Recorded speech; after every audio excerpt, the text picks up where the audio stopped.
तब मतलब है कि एक आचार, एक विचार, एक व्यवहार वाले लोगों का समूह उस सोसाइटी में से जो कम्युनिटी मेंटेन करते हैं, उस कम्युनिटी को भी मेंटेनेंस बहुत जरूरी है। और एजुकेशन सेंटर इस चीज को भुलाते चले जा रहे हैं। जी, निरंतरता, स्थिरता और संस्कार, अगर मैं तीनों को जोड़ दूं तो क्या इससे सफलता बनती, या सफलता के और भी कई मायने? वो एक आदमी है जो बैट्समैन है, वो कड़कनाथ मुर्गे का फार्मिंग कर रहा है भाई, उसको हम सेलिब्रिटी बोल रहे हैं, अब हीरो रमी खिलाने के लिए बोल रहा है। तो जितने हिंसा, झूठ, चोरी, कुसील और परिग्रह, ये जो जैन सिद्धांत के 5 पाप माने गए, इनके लिए इतना इंस्पायर कर रहा है आज का। क्या जैसे काला जादू, भूत प्रेत, आत्मा, ये सब होती है चीजें, या जैन दर्शन मानता है इन सब चीजों को भी? उस वक्त गुरुदेव हमेशा ये बात कहते थे हम लोगों से कि ऐसी फील्ड में चलो पर जीरो कंपटीशन। राइट, हाँ। अभी जो जनता या फिर जो बच्चे, यंग जनरेशन दौड़ रहे हैं, उसमें मिलियंस में कंपटीशन। दिस पॉडकास्ट इज को sponsored by advance hygiene. Advance hygiene का वादा, कीमत कम, सफाई ज्यादा।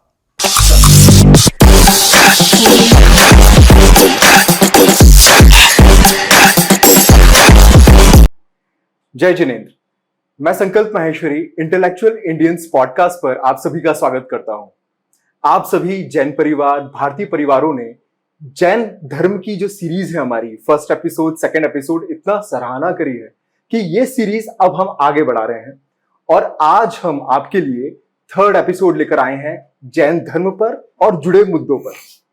ये जो पॉडकास्ट होने वाला है, इसमें हम लोग यूथ ओरिएंटेड टॉक करने वाले हैं। और आज हमारे साथ जो भगवान, जो मुनीषी हैं, उनका इतना सौम्य स्वरूप है, इतनी विनम्रता है उनके अंदर कि उनके पास हर प्रॉब्लम का सॉल्यूशन है। जितने भी यूथ उनसे कनेक्टेड रहते हैं, वो उनके अंदर इतना आत्मविश्वास जगा देते हैं कि लगता है कि बस उनसे बात और उनसे चर्चा करी जाए और हमेशा करते रहें। तो आइए हम स्वागत करते हैं हमारे मुनीश्री, हमारे भगवान 108 विनम्र सागर जी महाराज का। नमोस्तु नमोस्तु नमोस्तु विनम्र। कैसे हैं आप? ठीक है। आपका इतना सौम्य स्वरूप है, इतनी विनम्रता आपके मुख पर दिखती है कि एक अलग ऑरा फील होता है आपको देखकर।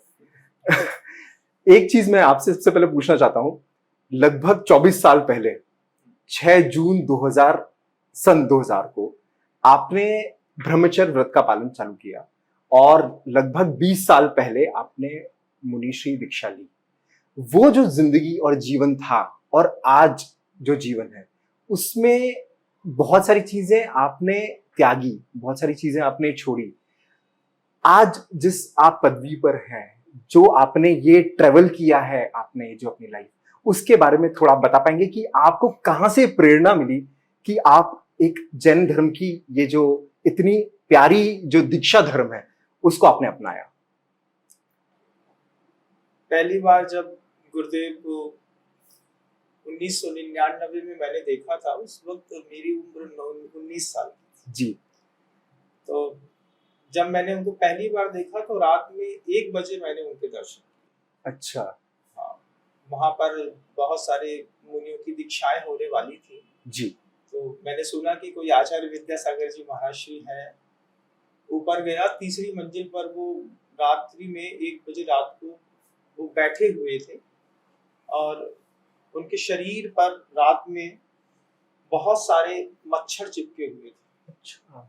और वो मच्छर उनका खून बराबर पी रहे थे और वो बैठे बैठे जो है वो योग निद्रा के माध्यम से अपना विश्राम कर रहे थे।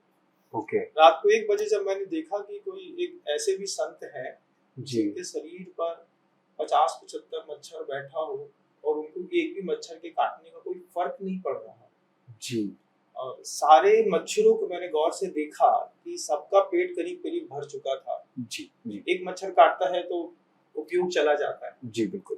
50-70 मच्छर काटने के बाद भी जो निर्विकल्प बैठे थे, पहली बार लगा कि साधु इसी को कहते हैं। बिल्कुल। फिर ऐसा लगा कि अगर दुनिया में किसी की सेवा करनी है या किसी की गुलामी भी करनी है जी, तो संसार में किसी न करके ऐसे महापुरुष की करूंगा जो इतने अद्भुत और अद्वितीय है, वो जीवन का एक 19 साल का टर्निंग पॉइंट था। जी। फिर 5-6 महीने बाद उनसे बात करने का मौका मिला, और सबसे बड़ा अपने आप को अफसोस इस बात का समझता हूँ कि 50-75 मच्छर को चिपका हुआ देखा, बिल्कुल। लेकिन मेरे मन के अंदर ये भाव पैदा नहीं हुआ कि इसको हटाया भी जा सकता है। ओह, बाद में अफसोस हुआ कि मैं चाहता तो उस वक्त उनकी सेवा कर सकता था। जी। फिर बाद में धीरे धीरे करके लगातार करीब 20 साल तक उनकी सेवा में रहा। ओके। उनके इंस्पायर होकर के, गुरुदेव के उस दृश्य को देख करके मैंने पहले उनके पास रहने का विचार किया। तो सबसे पहली सीढ़ी थी कि ब्रह्मचर्य व्रत लेना है। जी। तो उस ब्रह्मचर्य व्रत को 2006 जून 2000 को लिया।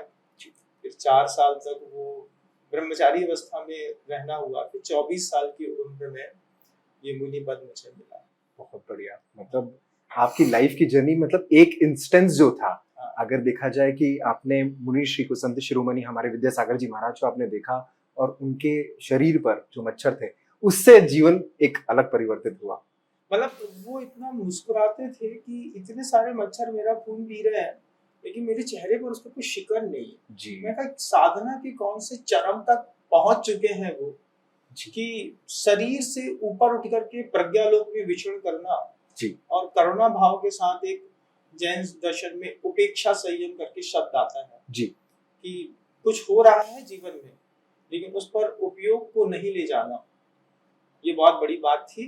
तो मुझे ऐसा लगा कि साधु जैसे तो बहुत लोग हैं, बिल्कुल, लेकिन साधु तो बस यही है। जी। जी। और एक बार उनके पास आया तो आज तक उन्हीं के पास हूँ, और जीवन पर्यंत और अगले जन्म में भी अगर मौका मिलेगा जी। तो उनके चरणों की सेवा करने का सौभाग्य। आपकी दीक्षा भी सीधे हुई थी। हाँ। और आपकी दीक्षा संत शिरोमणि श्री हमारे विद्यासागर जी महाराज, महामुनिराज, उनसे आपको डायरेक्ट, मतलब आपको सौभाग्य भी मिला कि उनकी शरण में आपको रहने का। उनसे जुड़े हुए तथ्य या उनकी ऐसी चमत्कारिक चीजें, क्योंकि उन्होंने शिक्षा के लिए, उन्होंने स्वास्थ्य के लिए, भारत के लिए उन्होंने बहुत कंट्रीब्यूट किया है। तो उस कुछ ऐसी बातें आप बता पाएंगे, क्योंकि आप उनके साथ बहुत ज्यादा जुड़े रहे, तो उनके बारे में हमारे विद्यासागर जी महाराज के बारे में आप बता पाएं। मतलब एक जो साधु होता है वो अपने व्यक्तिगत जीवन में साधु होता है जी, लेकिन वो अपने सार्वजनिक जीवन में एक परमात्मा होता है।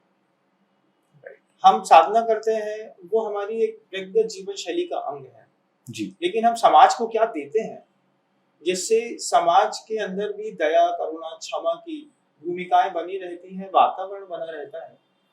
तो जहां तक मुझे ध्यान है कि पहली बार जब वो दयोदय गौशाला जबलपुर के लिए पहुंचे थे जी, सन 2000 की ही बात है, तो दिसंबर की ठंडी पे नर्मदा के बिल्कुल किनारे दिगंबर सोना, उसमें भी वो कमरा, जिस कमरे में वो विश्राम कर रहे थे, वो 2 दिन पहले ही बनाया गया था। अच्छा, बहुत ठंडा था जी, दिसंबर की ठंडी में नदी के किनारे ठंडे कमरे में जी, उन्होंने सिर्फ इस संकल्प के साथ कि मुझे गौशाला यहाँ पर स्थापित करनी है, जी, और एक बहुत बड़ी गौशाला जहाँ आज करीब 6000 से ऊपर गौवंश का पालन होता है, जी, निरुपयोगी है जो समाज छोड़ देती है, उनका वो पालन करते थे। तो उन्होंने अपना जो बाहरी रूप प्रभु जी का, गुरुदेव का जो प्रकट हुआ, वो गौशाला को लेकर के, शिक्षा को लेकर के, फिर ट्राइबल एरिया में रहने वाली वे महिलाएं जो कभी सेक्स वर्कर के रूप में काम करती थी या फिर किसी घरों में जाकर के झाड़ू पोछा करती थी, कुछ और करती थी, घर में आके बताती थी कि मैं जॉब करती हूँ, कुछ और करना पड़ता था जी, जी,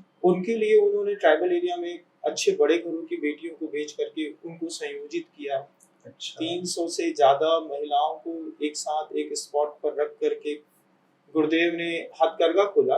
अच्छा, हाँ, तिहाड़ जेल में गए जी, तिहाड़ जेल में जो काम करने वाले 20-20 साल की उम्र के कैदी थे, वहां पर हथकरघा खोला, और वहां के जो मुजरिम थे वो वहां पर हथकरघा चलाते थे, और उसका पैसा उनकी फैमिली को मिलता था। ओह, तो जो फैमिली थी, वो फैमिली महीने का 30-30 हजार रुपए उनकी फैमिली को मिलता था। तो सेटिस्फेक्शन मिलता था उन लोगों को कि भले मैं अपने कर्म की सजा काट रहा हूँ, लेकिन मेरी फैमिली मेरे किए गए पुरुषार्थ से वहां खुश रह रही है। बिल्कुल। तो ऐसे करीब 7000 से ऊपर हद करके दिल्ली तिहाड़ जेल में इतना ही गौशालाओं का संवर्धन, एजुकेशन सेंटर के माध्यम से, फिर बच्चों को फ्री ऑफ कॉस्ट शिक्षा। गुरुदेव का एक बहुत ड्रीम प्लान था कि जैसे गुरदासपुर पंजाब में पंजाबियों का एक स्कूल चलता है, उस स्कूल में पैसा नहीं लिया जाता। ओके। तो आचार्य सिंह जी इसलिए पीछे बिल्कुल हमेशा लगे रहे कि हमारी जो 5 प्रतिबंध स्थली है, वो जहाँ पे एजुकेशन सेंटर है, be women and by women rules के ऊपर, ओके, पूरी बेटियां संभालती हैं नीचे से लेकर ऊपर तक जी। गुरुदेव हमेशा चाहते थे कि बेटियां यहाँ पर आए, लेकिन परिवार के लोगों का पैसा ना लगे। लगातार उस पर काम किया और करीब 40% बेटियों को फ्री ऑफ कॉस्ट एजुकेशन दिया। अभी पिछले 15-17 सालों से जो उनके फीस है वो 60-65 हजार रुपए साल का है। 60-65 हजार साल। हाँ, जिसमें वो 6 टाइम का खाना पीना रहना, फिजिकल एक्टिविटीज के साथ अच्छा एजुकेशन, और उसके बाद बाहर पढ़ने के लिए अगर मान लीजिए CA CFA करते हैं, MBA करने के लिए बेटियां जाती है जी, तो वो ट्रस्ट पूरा उनको एनवायरनमेंट अवेलेबल कराता है। आचार्य सिंह जी के आशीर्वाद से IAS IPS कलेक्टर्स बहुत सारे वहां से निकल गए। ये गुरुदेव ने बहुमुखी प्रयास किया। विदेशों में जब यहाँ से मांस निर्यात होता था तो सबसे पहले उन्होंने अपने ब्रह्मचारियों को बेच करके सुप्रीम कोर्ट में कोर्ट फाइल किया, अच्छा, केस लगाया, और केस लगाने के माध्यम से ये आउटपुट निकाला कि गौवंश का मांस जी विदेशों में निर्यात नहीं होगा। भारत के व्यक्ति भारत में खाता है, उसके लिए हम कुछ कह नहीं पाएंगे, लेकिन मीट पॉलिसी में विदेशों में मांस निर्यात करके जो पैसा कमाते थे, तो गौवंश कट के विदेश ना जाए। तो इसलिए गौ माता के प्रति भी गुरुदेव का एक विशेष प्रेम रहा। बहुत मेहनत करी गुरुदेव ने पिछले 55 सालों पे जी, और हर फील्ड पे मतलब जिसको वो नहीं भी जानते हैं उनके ऊपर भी उनका करुणा भाव इतना था। जब गुरुदेव समाधिस्थ हुए जी, तो जिनको अपनी परंपराओं से बाहर जाकर भी धर्म दिखाई देता है, राइट, ऐसे बहुत सारे अजैनों ने जितना दर्द और आंसू बहाया, बिल्कुल मैं समझता हूँ जैन समाज में लोग ऐसे कम मिलेंगे, बहुत कम। ऐसा वैश्विक प्रभाव गुरुदेव, बहुत प्रभाव, बिल्कुल हर फील्ड में काम किया है। और आज वो जो छोड़ के गए हैं उसमें पूरा संघ है एक बहुत बड़ा, 130 से ज्यादा दिगंबर साधु है, बहुत ओके चरम पर पहुंचे हुए एक्सट्रीम में है। जो नए आचार्य महर्षि हैं समय सागर जी महर्षि जी जी, आज उनकी गाइडलाइन को लेते हुए, उनको अपना नेता मानते हुए, आचार्य मानते हुए, हम सभी लोग एक सूत्र में बंद करके जैसा वो कहते हैं बस उतना ही करने का प्रयास करते हैं। ओके, बहुत बढ़िया। मतलब स्वतंत्र है लेकिन स्वच्छंद नहीं है साधु जी जी, एक बिल्कुल सब लाइनअप है, पूरा का पूरा सिस्टम वेल लाइनअप है, पूरा अलाइंड है। हाँ, जैसा वो कहते हैं उनको सब दिखाई देता है जी। सेंटर में पूरी समाज, जैन समाज बंधी हुई है, तो जी, जितना भी आउटपुट निकलता है उसमें एक ही उद्देश्य रहता है कि जन सेवा हो सके, गौ सेवा हो सके, बेटी को पढ़ाओ बचाओ का अभियान हो सके। मतलब मैं देखता हूँ कि गुरुदेव के आने के बाद जो एबॉर्शन रेट था वो कई बार जैन समाज में भी बढ़ जाता है, लोग नहीं चाहते जी, लेकिन महिलाओं में वो जागृति आई कि उन्होंने एबॉर्शन रेट वहाँ पे 0 कर दिया। बहुत बढ़िया, महिलाएं एबॉर्शन नहीं कराती जैन समाज की। बहुत क्रिटिकल पोजीशन में अगर ऐसा लगता है कि मान लीजिए बेबी नहीं ही है जी, तो भी उसको कराने के बाद गुरुदेव के पास जाकर के प्रायश्चित लेती है कि गलती हो गई है, अब आप इसके बारे में जो भी दंड देंगे तो बिल्कुल। मतलब देखा जाए कि संत शिरोमणि हमारे विद्यासागर जी महाराज हैं, उन्होंने एकजुट करके जैन समुदाय को तो ठीक है, पूरे भारतीयों को एकजुट करके एक वैश्विक स्तर पर उन्होंने जो सोशल सर्विस से रिलेटेड जो काम किए हैं, वो मुझे लगता नहीं कि आज तक किसी भी संत ने उस लेवल पर काम किया हो और भावना के साथ पूरा जुड़ के काम किया हो। उन्होंने कभी भी मंदिर निर्माण इत्यादि में किसी और सरकार से कोई अपेक्षा नहीं करी जी। उन्होंने जैन समाज का ही पूरा पैसा लगा करके, क्योंकि डेडिकेट पर्सनालिटी बहुत है जैन समाज की जो गुरुदेव को बहुत सारा धन के लिए प्रोवाइड कराती थी, राइट। तो बड़े बड़े मंदिर बने। कुंडलपुर के बड़े बाबा जी का करीब 400 करोड़ से ऊपर का मंदिर बना। अच्छा। अभी इसमें 500-600 करोड़ रुपए और लगेंगे जी, और समाज बहुत अच्छे से लगा रही है। पर बहुत भव्य मंदिर बन रहा है, मैं देख रहा हूँ भोपाल में भी शायद अंडर कंस्ट्रक्शन एक हबीबगंज का जो बन रहा है। हबीबगंज का मंदिर है। अहिंसा मतलब सबूत मांगती है जी, इतिहास सबूत मांगता है कि अगर यहाँ पर कोई परमात्मा था जी, तो उसका अस्तित्व दिखाओ। बिल्कुल। तो हमें उसका अस्तित्व या तो हमको अपनी लाइफस्टाइल पे दिखाना पड़ता है, बिल्कुल, और बाहर में कोई ऐसा एक स्पॉट देखना पड़ता है, देना पड़ता है, जिसमें आकर के जब कोई उपदेश ना भी दे तो पत्थरों को देख करके भी भगवान के होने की एक श्रद्धा पैदा हो जाए। बिल्कुल तो अभी हबीबगंज कमलापति स्टेशन के पास ही एक स्पॉट है, मेट्रो जी। सामने से निकला हुआ है, बिल्कुल हाँ। और करीब 150 करोड़ से ऊपर की लागत का भोपाल की जैन समाज ने ही जो एक बहुत ही जिम्मा उठाया है, बहुत ही भव्य गजब तरीके से यहाँ के लोग काम कर रहे हैं, जी अनएक्सपेक्टेड। राइट। अब जो आज का हमारा मुख्य जो जिसे टॉपिक बोल सकता हूँ मनीषी, हाँ। वो यूथ। मतलब मैं बहुत ही यूथ से भी इंटरेक्ट करता हूँ, और मैंने चूंकि आपके बहुत सारे मतलब मैंने आपका चैनल विजिट भी किया, आपकी मैंने बहुत सारे वीडियोस भी देखे, आपका जो जुड़ाव यूथ के साथ है, जो करंट प्रॉब्लम्स जो चलती हैं उसमें आपके जो परफेक्ट सॉल्यूशन रहते हैं। तो मैं इस पॉडकास्ट के माध्यम से वापस में बात करना चाहूंगा, आजकल यूथ जो है अवसाद में है, टेंशन, डिप्रेशन, एंजाइटी, ये तो बहुत कॉमन वर्ड जो पहले नहीं सुना करते थे हम लोग हमारी जनरेशन में, पर आज जो जनरेशन है वो ये 3-4 शब्दों का इस्तेमाल करती है। ये एक्चुअल में होता क्यों है? पहले तो ये एंजाइटी, टेंशन और डिप्रेशन, और अगर होता है तो इससे निजात कैसे पाए? इसको भ्रमित कर दिया हम लोगों को। भारतीय संस्कृति में जो गुरुकुल पद्धति थी, उस गुरुकुल पद्धति में 72 कलाएं सिखाई जाती थी। सबसे पहला अध्यात्म सिखाया जाता था जी। मतलब टीचर इस बात के लिए कभी भी फोर्स नहीं करता था कि तुम्हें मैथमेटिक्स या साइंस या इंग्लिश आती है कि नहीं आती, लेकिन वो ये जान क्या चाहता था कि तुम्हें ऐसा कोई अध्यात्म आता हो कि जिसके माध्यम से प्रतिकूल परिस्थितियों में तुम अपने आप को कूल डाउन रख सको। ओके। तो मैकाले की जब पद्धति आई और कॉन्वेंट स्कूल आए, तो ये अध्यात्म हमारे भारत से लुप्त हो गया।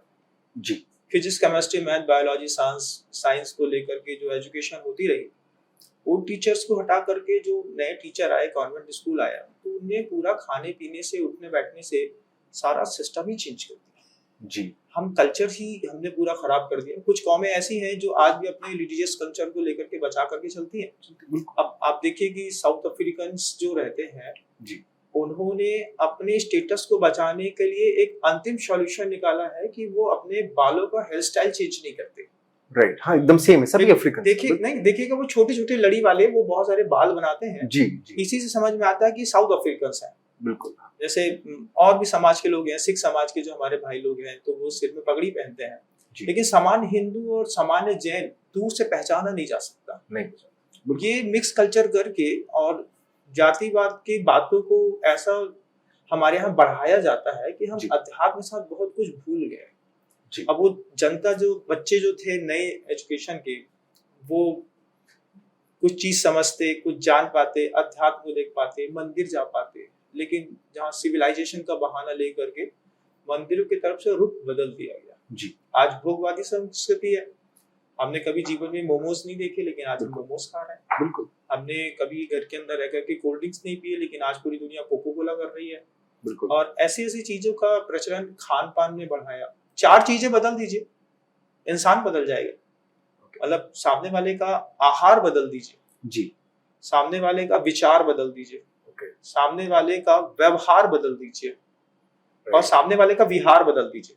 बहुत बढ़िया। पहले हमारे यहाँ लोग चलते थे, पैदल चलते थे, जी, सिस्टम चेंज कर दिया, चेंज हो, फ्लाइट में आ गए हम लोग, पैदल चलने का काम खत्म हो गया, तो फिजिकल एक्टिविटी खत्म होने से रोग हो गए। जी। पेस्टिसाइड का जमाना ले आए। पेस्टिसाइड के जमाने से जितने पेस्टिसाइड की जरूरत नहीं है उससे ज्यादा इसमें डालते हैं, जी, और फिर विशेष प्रकार के कैंसर पैदा होते हैं। एक बहन है, दुर्ग में रहने वाली है, तो MBA किया हुआ है। ओके।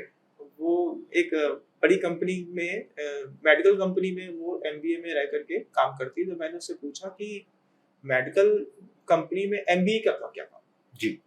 कहती है, मेरा श्री 10 साल बाद जो बीमारी आने वाली है, हम उसकी दवाई बना चुके हैं, अब हम उसका मार्केट तलाश कर रहे हैं। मतलब उनको पता है कि बीमारी आएगी क्योंकि ऐसा चल रहा है, सिचुएशन ही ऐसी है। अब हमने उससे पूछा कि कैसे आएगी, तो बोले पेस्टिसाइड के माध्यम से। हर बार पेस्टिसाइड में केमिकल्स रिएक्शंस बदलते हैं, जी, जिससे पूरे विश्व में प्रभाव पड़ता है। गेहूं एक जैसा खाते हैं हम, दाल एक जैसी खाते हैं, और फिर वहां पे जब केमिकल जाते हैं, तो आज वो केमिकल गया है, एक दिन में बीमार नहीं करेगा, धीरे धीरे करके हमारा सिस्टम चेंज करेगा। जी। तो मेडिकल कंपनी का बहुत बड़ा बिजनेस इसी तरीके का है कि पहले हम पेस्टिसाइड से खाना खराब करेंगे, और फिर शरीर खराब होगा, और फिर हम अरबों खरबों रुपए कमाएंगे। इसको जैन दर्शन में एक नानम चतुपौतम शब्द लिखा। अच्छा। ज्ञान का दुरुपयोग करके। राइट। पहले हम ज्ञान का सदुपयोग करते थे, अब हम ज्ञान का हर चीज में दुरुपयोग करते हैं। तो हमने पानी खराब कर दिया, 5 स्थावर जो जैन दर्शन में कहे हैं, पृथ्वी, जल, अग्नि, वायु और वनस्पति, ये पांचों को हमारे प्राचीन भारत से अभी तक में इतना बर्बाद कर दिया है। जी इंडस्ट्रियल एरिया का जितना भी वेस्ट मटेरियल है वो सब हम नदी में बहा देते हैं। राइट, हाँ। नदी से मछलियों में चला जाता है, मछलियों से जो मांसाहारी लोग हैं उनके पेट पे चला जाता है, और खरबों रुपए का व्यापार जो है एक अलग तरीके से बढ़ा। जी, जितनी धरती तबाह होगी उतना इंसान तबाह होगा, ये बात बिल्कुल मान के चलिए। बिल्कुल सही। हम उतनी धरती खोदते हैं, उसको खराब करते हैं, उसमें मटेरियल केमिकल्स जाते हैं, तो ये प्रदूषित होती है। वायु प्रदूषण के लिए तो प्रसिद्ध है, आप भोपाल में देखिए जब वो मिथाइल आइसोसाइनाइड को लेकर बिल्कुल, वो बहुत बड़ा गैस किया था जी। अब वो किया था कि कराया था वो तो भगवान जानते हैं, लेकिन अगर ये 5 पंचभूत को बर्बाद किया है इंसान ने, ये इंसान ने कम बर्बाद किया है, इंसान के बिगड़े हुए मस्तिष्क ने बर्बाद किया। चाहत ने मुझे और चाहिए। पैसा कमाने के जितने इलीगल तरीके थे हमने सब अपनाए जी। जबकि पहले भारतीय संस्कृति पैसा कमाने के लिए भी आपके लिए संविधान बनाती थी कि अगर आप मान लीजिए जैन हैं, आप माहेश्वरी हैं, या फिर आप मान लीजिए गुप्ता हैं, हिंदू हैं जी, तो आप कम से कम इतना ये बिजनेस नहीं करेंगे, जैसे चमड़े का व्यापार नहीं करेंगे, आप मांस का व्यापार नहीं करेंगे, आप दूसरी चीजों में पेस्टिसाइड्स नहीं बेचेंगे। इसको रोका, लेकिन आज सब ग्लोबल हो गया। इससे हमारा फिजिक खराब हुआ, हमारा खाना खराब हुआ, हमारे खाने को मॉडिफाई कर दिया। मॉडिफाई करने से उस दुनिया में कोई भी अपराध होता है, उसके पीछे उस अपराधी का भोजन सबसे पहले मायने रखता है कि किस प्रकृति का किस प्रवृत्ति के साथ कहां पर खाया गया जी। जैन शासन इसमें एक बहुत बड़ा कहानी कहता है, मतलब कम शब्दों में मैं उसको समझा नहीं पाऊंगा, इसलिए अपन को बहुत दिनों तक एक साथ डिस्कस करना पड़ेगा जी जी, इसलिए उसको अपन अभी यहाँ पे नहीं लेते हैं। बिल्कुल।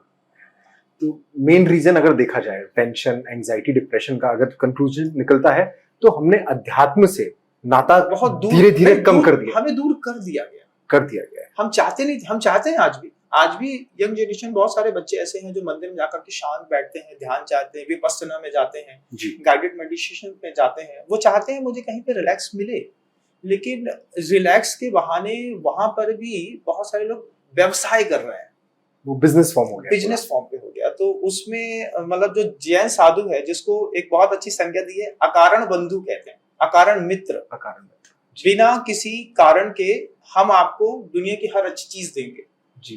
तो अपने YouTube चैनल्स के माध्यम से मैं जहाँ तक दुनिया को पहुंचा पाता हूँ, बिल्कुल मैं प्रतिदिन कुछ बहुत अच्छा देता हूँ। बहुत अच्छा, मतलब मैं तो आपको फॉलो करता हूँ और आपके जो भी वीडियोस आते हैं बिल्कुल मैं उसको आत्मसात करने की कोशिश करता हूँ। सक्सेस की अगर मैं डेफिनेशन देखूं यूथ के लिए आज के टाइम में, सफलता क्या निरंतरता, स्थिरता और संस्कार, अगर मैं तीनों को जोड़ दूं तो क्या इससे सफलता बनती है, या सफलता के और भी कई मायने हैं? एक तो पहली बात है कि हम गाइडेड हैं, मतलब जैसे मिसाल गाइडेड चलती है, ऐसे हम पूरी लाइफ को गाइडेड जी रहे हैं। अब यूथ का क्या है, आप देखो ना कि 10th क्लास के बाद वो कॉमर्स चूज करता है, कॉमर्स या मैथ पढ़ता है, उसके बाद वो इंजीनियर बनता है, इंजीनियर बनने के बाद 20-25 हज़ार रुपए की नौकरी करता है, अगर फॉरेन जॉब लग गया तो 80 लाख 50 लाख का पैकेज मिलता है। फिर अपना लाइफ का गोल्डन टाइम सुबह 8 बजे से लेकर के शाम को 7 बजे तक जी वो एक कंपनी को देता है। बिल्कुल। हम पूछना चाहते हैं कि हम कंपनी चलाने के लिए हमारे माता पिता ने हमको पैदा किया क्या? नहीं किया, लेकिन हम कंपनी को टाइम देते हैं इंजीनियर, सीए, सीएफए बन करके। उस वक्त गुरुदेव हमेशा ये बात कहते थे हम लोगों से कि ऐसी फील्ड में चलो जहां पर जीरो कंपटीशन। राइट। अभी जो जनता या फिर जो बच्चे, यंग जनरेशन दौड़ रहे हैं, उसमें मिलियंस में कंपटीशन है। बिल्कुल। मतलब ये भी एक बहुत बड़ा खेल है। मतलब मैंने पहली बार समझा तो मुझे बहुत बुरा लगा कि जैसे गवर्नमेंट्स रहती है, उन्होंने एक 500 रुपए का फॉर्म लेकर के एक कोई वैकेंसी निकाली। बिल्कुल। अब उस 500 रुपए के फॉर्म के वैकेंसी में मान लीजिए 20 लाख लोगों ने फॉर्म सबमिट किए जी, तो 20 लाख इंटू 500 तो हो गया। बिल्कुल। उनने इतना पैसा तो डिपॉजिट पे अंदर रख लिया। वैकेंसी में लेने वाले लोगों की संख्या मात्र 200 थी जी। 200 सीट्स के लिए 20 लाख लोगों से 500 रुपए लेकर के उनने करोड़ों रुपए पहले अंदर रख लिए जी। फिर अंदर करने के बाद एक साथ नहीं होता, फिर वो 20 दिन बाद उस फॉर्म को कैंसिल कर देते हैं। वो प्रतियोगिता कैंसिल कर देते हैं। जी तो 20 लाख इंटू 500 तो अंदर हो ही गया। जी अब वो कहाँ गया कुछ पता नहीं है। बिल्कुल। हाँ। उसके बाद फिर उन्हें दोबारा 2 महीने बाद फिर उसी पेपर को लिया, फिर उतने ही लोगों ने 500 रुपए का फॉर्म सबमिट किया। फिर 20 लाख लोगों में से 200 लोगों ने उसमें सिलेक्शन लिया। बिल्कुल। अब जो 20 lakh into 500, 20 lakh into 500 2 times हुआ था। जी इसको एक बार भी डिपॉजिट कर देंगे तो इसमें से उनकी सैलरी मिलती रहेगी, एक टाइम का फ्री हो जाएगा। ऐसी कितनी पॉलिसियां ऐसी हैं। जब भी आप कोई फॉर्म लेते हैं 5 रुपए का होना चाहिए। 500, 700, 1600, 1700, मतलब 1000 रुपए तो मिनिमम हो गया। मिनिमम हो गया। जी वो पैसा कहाँ जाता है? जी फिर बच्चे वो जो 20 लाख है, अब किसी भी मतलब सरकारी कोई भी जॉब है उसके लिए आपने 20-20 लाख, 25-25 लाख लोग कंपटीशन करते हैं। सीए फाइट करने के लिए देखिए ना कितने सारे लोग करते हैं। बिल्कुल। तो गुरुदेव हमेशा कहते थे कि जीरो कंपटीशन फील्ड में दौड़ो। राइट। जैसे जब पूरी दुनिया मतलब चैनल्स में चल रही थी तो मुझे लगा मुझे ओटीटी प्लेटफॉर्म पे आना चाहिए। ओके। तो मैंने अपने यूट्यूब को बढ़ाने की कोशिश करी। जीरो कंपटीशन था, आज कोई नहीं था उस वक्त। आज बहुत सारे लोग हैं लेकिन मैं बहुत आगे हूँ। जी बिल्कुल। क्योंकि मैं बहुत पहले इस चीज को पकड़ चुका था कि आगे आने वाला समय कुछ और होगा। जी। तो जीरो कंपटीशन पूरे देश के लिए एक सिंगिंग है, डांसिंग है, कोई बहुत अच्छा खाना बनाने की कला है, जी। अपने अंदर का कोई आर्ट है, उसको हम डेवलप करें। तो हम ये कुछ डेवलप ना करके और सीए सीएफए में लगे हुए हैं जिसकी कोई जरूरत नहीं है। लेकिन अगर मान लीजिए मुझसे गिटार बजाते बहुत अच्छे से बनता है या फिर मान लीजिए मुझसे गाते बहुत अच्छे से बनता है, तो आज ग्लोबल में बहुत बड़ा प्लेटफॉर्म है। एक गाने के खरबों रुपए, मिलियंस में अगर व्यूज आते हैं तो ऑटोमेटिकली यूट्यूब आपको इतना पैसा दे देता है कि आपको किसी की नौकरी करने की जरूरत नहीं है। जी जी। तो मैं बच्चों से ये चीज कहना चाहता हूँ, आवाम से, कि जीरो कंपटीशन फील्ड में अपने आप को चूज करो, लेकर के चलो। अभी हम कंपटीशन वाली फील्ड में भाग रहे हैं। इंजीनियर्स हैं तो किसी को नौकरी मिलेगी, मान लीजिए कोई एसएससी के कोई प्रोग्राम किए हैं तो 1 आध 2 5 10 50 को नौकरी मिलेगी, बाकी लोगों का क्या होगा? बिल्कुल। तो हमें सेल्फ डिपेंडेंट बनना चाहिए। इसके लिए गुरुदेव ने बहुत सारे क्राफ्ट के आइटम बनाने की कोशिश करी। अच्छा। तो आगरा के पास बहुत अच्छे लोग रहते थे। मिर्जापुर में एक ऋषभ जी है, ओके। वो कालीन बनाते हैं। अच्छा। तो गांव देहात की बेटियों को जिनको कुछ नहीं आता था उनको कालीन बनाना सिखाया। ओके। आज 1 फीट बाई 1 फीट का कालीन जो है, छोटा सा बैठने का सीट, वो सिर्फ गांठे बांध के तैयार करते हैं, 7,000 रुपए का बिकता है। अच्छा। हाँ, और जितने भी मतलब फॉरेन कंट्री है उनमें दीवारों में जो कालीन लगा हुआ होता है, जी। वो आप मानेंगे कि गुरुदेव के आशीर्वाद से जो बेटियां ट्राइबल एरिया में रह रही हैं वो तैयार करती हैं और आचार-सी के सिस्टम से जुड़े हुए लोग उनको फॉरेन तक भेजते हैं। मतलब उन्होंने पूरा एक चैनल तैयार करवाया है। हाँ, मतलब एक बेटी आचार जी के आशीर्वाद से जो कुछ नहीं पढ़ी लिखी है जी, लेकिन उसने अपने अंदर के टैलेंट को डेवलप किया है, तो करीब 50,000 रुपए महीना कमा रही है, जो अच्छा इंजीनियर नहीं कमा पा रहा है। मतलब स्किल्स के कारण। स्किल्स है। तो स्किल डेवलपमेंट की जो स्वरोजगार योजना प्रधानमंत्री जी की चली थी, वो उसमें लोगों ने क्या किया ये नहीं पता, लेकिन क्योंकि मैं साधु हूँ और गुरुदेव के साथ बहुत दिनों तक रहा, तो मैंने गुरुदेव के हाथ में देखा कि ऐसा करते करते करते उन्होंने, मैं कहूँ तो करीब 300 करोड़ रुपए से ऊपर की चैरिटी अदर कास्ट पे कर चुके हैं। 300 करोड़ से ऊपर की चैरिटी कर चुके हैं, और अब उस इतना अच्छा डेवलप कर दिया है कि वो चैरिटी हम लोग लाइफ टाइम करते रहेंगे। ओके, वो ऑटोमेशन में आ गया। ऑटोमेशन में आ गया हुआ है, अब कोई दिक्कत नहीं होगी। और आचार्य जी जिस पूरे प्रकल्प को यहाँ पर हम लोग को लेके गए हैं, मैं मानता हूँ अगले 5 सालों में ये 5 गुना हो चुका होगा। क्योंकि अभी तक ऐसा रहता था कि हम लोग ज्यादा बोल नहीं पाते थे। गुरुदेव हमेशा कहते थे कि आप लोग साधु हैं तो साधना करिए, बाहरी चीजों में मत आइए। लेकिन अभी जब गुरुदेव ने पिछले 4 सालों से मौका दिया, बिल्कुल, तो हर चीज में थोड़ा थोड़ा देखने लगा हूँ, समझने लगा हूँ। तो 5 सालों में इसको बहुत अच्छा डेवलप करके, और देश के वे सारे बच्चे जो दौड़ रहे हैं, बी रिलैक्स, पैसा कमाने में इतनी मेहनत नहीं लगती। बिल्कुल। लेकिन ये जो अपना सिस्टम है, आप सोचिए कि इस सिस्टम ने देश के बच्चों को पैसा कमाने के लिए सुअर पालन के केंद्र खोलने लगे। जी। अब सुअर पालो, सुअर को नॉनवेज खिलाओ, सुअर को खंडे खाने खिलाओ, उसको 200 किलो का करो, फिर उसका पेट काटो और फिर अपने बच्चे का पेट पालो। ये तो बहुत गलत बात होगी। तो मछली पालन के केंद्र खुले, सुअर पालन के केंद्र खुले, और अच्छे बच्चे IIT के इंजीनियर्स उस पे काम कर रहे हैं, दिमागी काम नहीं कर रहे। जबकि ऑर्गेनिक फूड्स पे आ सकते हैं। बिल्कुल, बहुत अच्छी चीज है। फील्ड में आजकल ऑर्गेनिक का जमाना बहुत आगे बढ़ गया। ऑर्गेनिक फार्मिंग तो बहुत ही बढ़ गई है। और एक साथीधारा दुग्ध योजना जो गुरुदेव ने अपने A2 मिल्क को लेकर के, गिर गाय को लेकर के, बीना 12 देवरी में स्टार्ट करी, सागर के पास है बीनावाड़ा। ओके। वो उसका जो घी है अभी 2600 रुपए किलो लाइन लगा के बिक रहा है। अच्छा, 2600 रुपए किलो किलो बिक रहा है और लोग उसको लेते हैं। मतलब उनके पास प्रोडक्शन उतना नहीं हो पा रहा है जितनी उनके पास डिमांड है। अच्छा, अब ये जीरो स्किल का काम है, राइट। कंपटीशन ही नहीं है। आप आराम से गिर गाय को पालन करिए और गिर गाय का पालन करके उसका दूध का घी बनाइए उस तरीके से जिस तरीके से शांति धारा बनाती है। जी, गांव में रहने वाले लोगों को घर के अंदर रह करके लाखों रुपए मिल रहा है, राइट। लेकिन पढ़ा लिखा आदमी जस्ट लाइक ए बार्बेरियंस कि पढ़ा लिखा होने के बावजूद भी दिशाहीन है, उसको समझ में नहीं आ रहा मैं क्या करूं। तो एंजाइटी होना स्वाभाविक है। अब 50 सालों में इतनी टेक्नोलॉजी बढ़ गई कि जैसे विक्षिप्त व्यक्ति जो पिछले 50 साल पहले विक्षिप्त व्यक्ति की हरकत होती थी जी, आज सामान्य बच्चों की होती है। हाँ, बिल्कुल सही बोल रहे हैं। सामान्य सामान्य बच्चा बच्चे। मोबाइल रखा हुआ है तो 5 मिनट बाद फिर देखता है, फिर देखता है, फिर इधर देखता है, फिर इधर देखता है, फिर वो सोचता है। स्टेबिलिटी नहीं दिखती। स्टेबिलिटी नहीं। जो पहले हमारी एकाग्रता की टाइम पीरियड जो था वो 36 सेकंड का था, जी, वो घट करके 6 सेकंड का हो गया। ओके। वो 6 सेकंड बाद जो है ना अंदर एक कुलबुली मस्ती है कि सब ठीक तो है ना, सब ठीक तो है ना, तो इधर उधर जैसे कोई बंदर देख रहा है, राइट। ऐसे आज हमारे बच्चे परेशान हैं।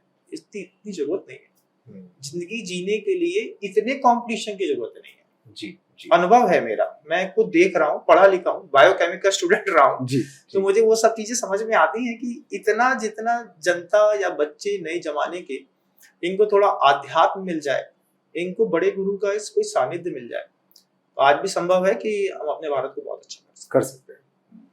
मैं रिश्तों की अगर बात करूं तो समाज का क्या दायित्व है और माता पिता का क्या दायित्व है आज हमारी सोसाइटी को, जैन समाज को, भारतीय समाज को एकजुट रखने का?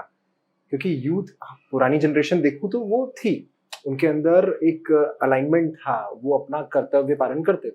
पर आज का यूथ चूंकि बहुत डिस्ट्रैक्टेड है, आज वायर फैमिली पे चला गया आदमी। जी, जी, सिंगल फैमिली चाहिए। एक सोच बन गई है कि हमें अपने सास ससुर के साथ नहीं रहना है, मुझे किसी को साथ में नहीं रखना है, जबकि ये सब चीजें नहीं होगा कि जब हम सामूहिक रूप से एक ज्वाइंट फैमिली में रहते हैं तो बहुत अच्छा डेवलप होते हैं। आचार्य सिंह जी हमेशा इस बात को कहते रहे कि संसार में कर्मों के दुख से ज्यादा अब रिश्तों का दुख हो गया है। अच्छा, मतलब हमारे जो पुरातन कर्म है वो हमें कम दुख देंगे, लेकिन हमारा रिश्तेदार हमको ज्यादा दुख देगा। जब गुरुदेव इस बात को कहते थे तो हम कभी पहले सोचते थे कि ऐसा होता है क्या, फिर पता चला जब अंदर से झांक के देखा तो हम परेशान हैं उस चीज से। पत्नी को अच्छा सोच करके लाए थे, लेकिन अब पत्नी के पास जाना नहीं चाहते हैं, बात नहीं हो पाती है, उससे बोल नहीं पाते हैं, अब वो दुख का कारण बन गई जी। अब बच्चा दुख का कारण बन गया, अब माता पिता दुख के कारण बन गए, और माता पिता के लिए कई जगह हम दुख का कारण बन गए। तो ये जो रिश्तों के प्रति जो दरारें आना शुरू हुई, उसके प्रति भी वो एजुकेशन थी, वो भोजन व्यवस्था थी, वो जो हमारे यहाँ एक आपस में बहुत नियमित तरीके से जब हम लोगों को सम्मान देते थे तो घर के अंदर सम्मान मिलना खत्म हो गया। मैं तो ऐसा मानता हूँ कि घर के अंदर कभी किसी को सम्मान नहीं दिया जाता।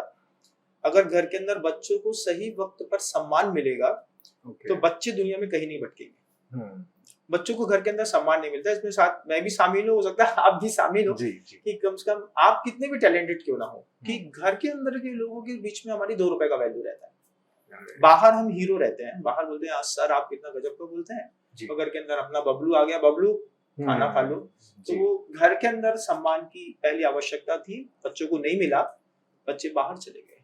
बिल्कुल। और एजुकेशन सेंटर ने बहुत कुछ बिगाड़ दिया, पैकिंग मटेरियल्स ने बहुत बिगाड़ दिया, फ्रोजन फूड्स ने बिगाड़ दिया, और हर चीज को विद्रूप करके बहुत सारा ऐसा प्रस्तुतिकरण हो गया है कि अब हम उस पर फंस चुके हैं।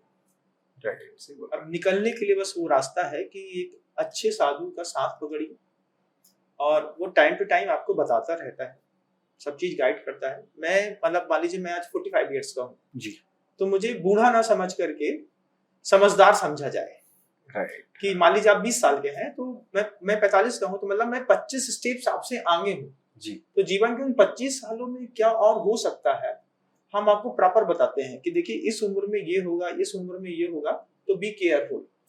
ऐसा भी अगर अपन बोले और कर लॉजिकली अपन साधु को अच्छे से समझें जी, तो मैं समझता हूँ कि बच्चे बहुत जल्दी डेवलप हो सकते हैं। कोई बुराई नहीं है, लेकिन बच्चे आजकल बस सिगरेट मिल जाती है, क्लासिक मेंथॉल का पैकेट मिल गया, एक बढ़िया अच्छी ड्रिंक मिल गई, गर्लफ्रेंड मिल गई, आदमी इसमें व्यस्त हो गया। वो एडिक्शन है। हाँ, किसी ना किसी चीज का एडिक्शन पाल रखा है मुझे लगता है। वो एक बहुत छोटे छोटे काम है, मतलब ये जिंदगी नहीं है जी। ये जिंदगी का एक ऐसा पक्ष है जो नहीं भी होता तो भी हम बहुत अच्छी जीते। अब जैसे मैं हूं, तो अब मैं जैसा रहता हूं तो मुझे बहुत कुछ जवाबदारियां दिखती हैं, लेकिन आज के बच्चे को जवाबदारी नहीं दिखती, उसको सिर्फ पैसा दिखता है। पैसा कमाना है मुझे, लेकिन खर्च कैसे करना है, खाना क्या है, पहनना क्या है, सोना क्या है, उपयोग क्या करना है, इसकी कोई शिक्षा ही नहीं है उसके पास। जी जी। ये शिक्षा भी अगर उनको मिली होती तो इसके लिए अभी प्रतिभा स्थली ज्ञानोदय विद्यापीठ जो बेटियों की स्कूलें हैं 5 जगह पे हैं। इंदौर पे लिया गुरुदेव ने, जबलपुर छत्तीसगढ़ पे लिया, रामटेक नागपुर पे लिया, ऐसे 5 अलग अलग स्टेज पे, अपना पपौरा जी में लिया था, फिर बाद में उसको ललितपुर शिफ्ट किया गुरुदेव ने। तो इसमें वो बच्चों को सब सिखाया जा रहा है। और बच्चे आजकल बहुत सीख रहे हैं। बहुत बड़ा वर्ग ऐसा हो गया है कि बहुत खूबसूरत होता चला जा रहा है जी। लेकिन कॉन्वेंट स्कूल के जो बच्चे हैं वो पता नहीं कहाँ जा रहे हैं। बिल्कुल। बहुत दर्द है इस बात का मुझे जी कि अच्छे घर के लोग भाग जाते हैं, और उस पे भी वो डर लगता है कि अच्छी अच्छी घर की बेटियां जो होती हैं वो अपने पूरे जाति धर्म गुणों को संस्कृति को छोड़ करके और कहीं और चली जाती हैं। इसका भी बहुत बड़ा फर्क है। आज हिंदू 70 करोड़ से ऊपर का है, लेकिन कब ये अल्पसंख्यक में हो जाएगा पता नहीं, भरोसा नहीं है मुझे, कुछ भी हो जाएगा। बिल्कुल सही बोल रहे हैं, भारत के अंदर ही हो जाएगा। बिल्कुल। मतलब समाज का दायित्व बहुत है। बहुत है। एक सोसाइटी मेंटेन करना और एक कम्युनिटी मेंटेन करने में बहुत अंतर होता है। सोसाइटी है कि हम बहुत सारी सोच विचार वाले लोग एक साथ रहते हैं, लेकिन एक आचार संहिता है। हाँ। मान लीजिए कोई नॉनवेज खाता है तो अंडा का छिलका वो रोड पे नहीं फेंकेगा, क्योंकि सोसाइटी की कोई रूल्स रहते हैं। राइट, बिल्कुल सही बोल रहे हैं। लेकिन सोसाइटी में कम्युनिटी हो गई। कम्युनिटी का मतलब है कि एक आचार, एक विचार, एक व्यवहार वाले लोगों का समूह उस सोसाइटी में से जो कम्युनिटी मेंटेन करते हैं, उस कम्युनिटी को भी मेंटेनेंस बहुत जरूरी है। और एजुकेशन सेंटर इस चीज को भुलाते चले जा रहे हैं जी। इस बात का दर्द है कि जब कोई हिंदू समाज की बेटी किसी और संप्रदाय में जाती है तो वो वहां पर जिस कारण से जाती है वो कारण छूट करके उसको वो सब मिलता है जो नहीं मिलना चाहिए। बिल्कुल। मतलब जैसे लव अफेयर्स बहुत ज्यादा होते हैं, तो मैं हमेशा लोगों को, बच्चों को कहता हूँ कि देखो प्रेम करो, लेकिन ये चीज समझो कि प्रेम के साथ आपको बहुत सारी और चीजों को एडजस्ट करना पड़ेगा। मान लीजिए किसी के साथ प्रेम संबंध हुआ तो हम उसके साथ रहना चाहते हैं, उसके साथ शादी करना चाहते हैं, ठीक है, लेकिन सिर्फ प्रेम ही मत देखो जी। ये देखो कि प्रेम के साथ उसका फ्रस्ट्रेशन, जब वो फ्रस्ट्रेट होता है तब वो क्या करता है, वो पूरा देखना पड़ेगा। सब देखो, उसका क्रोध देखो, उसकी एंजाइटी देखो, जब वो हाइपर होता है तो उसके शब्दों का सौंदर्य या भी विद्रूपता देखो कि मारता है कि क्या करता है।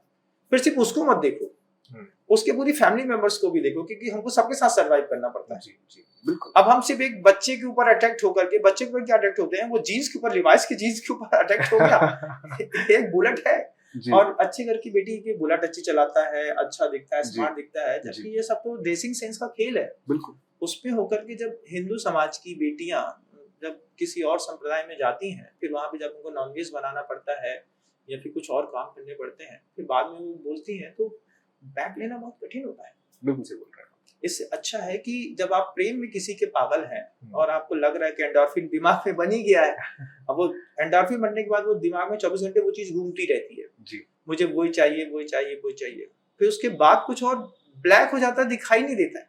बिल्कुल। तो प्रेम के साथ उसका फ्रस्ट्रेशन देखिए, फ्रस्ट्रेशन के साथ उनके फैमिली मेंबर्स देखिए, उनका नेचर देखिए, फैमिली मेंबर्स की संख्या देखिए, फिर देखिए कि फाइनेंशियल कंडीशन उनकी कैसी है। जी जी। अगर मान लीजिए उनकी कंडीशन अच्छी नहीं है और हम अच्छे घर के लोग वहां चले गए, तो कहीं ऐसा ना हो कि बाद में दबाव के दौरान हमको अपने माता पिता का पैसा भी वहां पे देना पड़े। जी जी। तो ये मैं पूरे देश की सारी बेटियों से इस बात को जरूर कहूंगा बिल्कुल कि प्रेम विवाह करने से पहले 1000 बार सोचिए। राइट। और फिर लोग बोलते हैं कि नहीं महाराज जी, अरेंज मैरिज करने के बाद भी तो गड़बड़ हो जाता है। अरेंज मैरिज में पूरी फैमिली की जवाबदारी रहती है, और सिंगल फैमिली में जब आप ऐसा कुछ कदम उठाते हैं तो सिर्फ आपकी जवाबदारी रहती है। बिल्कुल सही बोल रहे हैं। ये इसके ऊपर भी मैं बहुत काम कर रहा हूँ, और जब भी कोई बच्चे भटकते हैं तो मैं उनको जरूर समझाता हूँ इस बात को कि सिर्फ अपना अफेयर्स करने वाला वो जो सामने वाला अपोजिट सेक्स का है उसको मत देखिए आप जी, साथ में वो सब देखिए कि उसका फ्रस्ट्रेशन कैसा है, वो कैसा रहता है, खाने का तरीका क्या है, क्या खाता है, कल को छोटी छोटी हैबिट्स है मैच नहीं करती। बिल्कुल। हमें दाल लौकी पसंद है, उसको आलू की सब्जी पसंद है, तो हम दाल बनाएं कि आलू की सब्जी बनाएं, तो इन सब चीजों को मैच कर देना चाहिए। फिर एक आचार विचार की संस्कृति होती है, खान पान का तरीका एक होता है, वो मैच होता है कम से मैच होता है। अब आप बिल्कुल अपोजिट हैं, आपके यहाँ हर जगह खून खराबा पड़ा रहता है, उल्टी सीधी चीजें पड़ी रहती हैं जी, तो कब तक एडजस्ट करेंगे? बिल्कुल सही बोल रहे फिर 2-4-6-8 महीने में फिर कोई डिवोर्स फाइल हैं, हो वो जाए। वियोग हो नहीं है। आरटीआई की जानकारी लगाकर एक बार दुनिया को बताइए कि जो लव मैरिज करने वाले लोग हैं, इनमें से 91% लोग 6 महीने के अंदर डिवोर्स फाइल कर देते हैं पेपर पे। अच्छा, ये कोई नहीं बताता है, राइट। हाँ, ये कोई नहीं बताता है कि उसके बाद जो है, जब ये पूरी दुनिया में आप जिस तरीके से देख रहे हैं कि वेब सीरीज बनती हैं, जी जी बिल्कुल। वेब सीरीज क्या दिखाना चाहती है, हमारे संविधान में क्या खूबसूरती है, किस तरीके से दिमाग को बिल्कुल बदल दिया। मतलब मैं तो बड़ा शौक था इस बात को देख करके। एक सीरियल दिखाया, सीरियल में अच्छी महिला की शादी हुई जी, उस शादी के बाद उसका पति चला गया तो उसने दूसरी शादी करी, ओके। फिर दूसरी शादी करने के बाद उसको किसी से अफेयर हो गया तो उसने तीसरे के साथ रहने लगी। ये वेब सीरीज में जैसे हाँ, वेब सीरीज में से दिखा रहे हैं। अब एक महिला, भारतीय महिला अगर 3 शादी कर रही है किसी सीरियल में, जी, तो वो सीरियल सिर्फ सीरियल नहीं है, हाँ, वो इंस्पायर कर रहा है छोटे बच्चों को। तो right, छोटे जमाने की बेटियां वो समझती हैं जब ये 3 शादी कर सकता है तो मैं कर सकती हूँ, अब वो लड़की सिगरेट पी सकती है तो मैं पी सकती हूँ, जी। वो ड्रिंक कर सकते हैं तो कर सकते हैं। कैरेक्टर लेस लोग सेलिब्रिटी बन करके बैठे। यही बड़े इन्फ्लुएंसर हैं और यही इन्फ्लुएंस कर रहे हैं पूरी सोसाइटी को, समाज हाँ, को। 20 साल का लड़का जिसको सेलिब्रिटी समझ रहा है, जी, कैरेक्टर लेस है वो।